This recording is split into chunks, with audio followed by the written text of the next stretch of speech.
Neuro science கிளாஸ்லாம் போதும் doctor, நான் என்ன பண்ணணும்னு சொல்லுங்க அப்படி தானே கேட்குறீங்க. பேப்பரை பார்த்த உடனே ஒரு 2 செகண்ட்ஸ் வெயிட் பண்ணிவிட்டு குழந்தைகிட்ட எடுத்துகிட்டு போய் நான் பேப்பரை பார்த்துட்டேன்ப்பா, look I am not upset, நீ ஏன் என்கிட்ட மறைச்ச அப்படின்னு பேசுவோமா.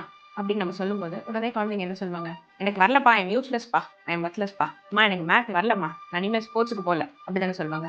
இந்த இடத்துல அதே நம்ம தப்பு பண்ணுறோங்க. நம்ம என்ன பண்ணுவோம், no no you are a genius, you can definitely get more mark, நீ எஃபர்ட் போட மாட்டேற, எஃபர்ட் போட்டால் சூப்பராக மார்க் வாங்க அப்படி சொல்கிறோம் இல்லைங்களா. ஸோ இந்த இடத்துல we are denying their emotions.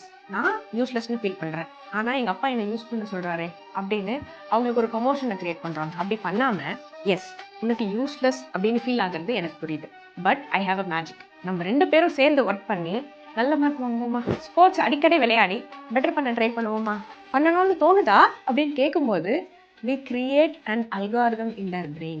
நம்ம இப்படி பேசும்போது இன்ஸ்டாகிராம் எப்படி ஒரு வீடியோவை பார்த்த உடனே அடுத்தது என்ன காமிக்கணும்னு அல்காரிதம் செட் பண்ணிக்குதோ, அதே மாதிரி அவங்களோட டெவலப்மெண்ட்கான அல்காரிதம் அவங்க பிரெயினில் நம்ம செட் பண்ணி தரோம். This is doctor Vijay here. Doc talk piece.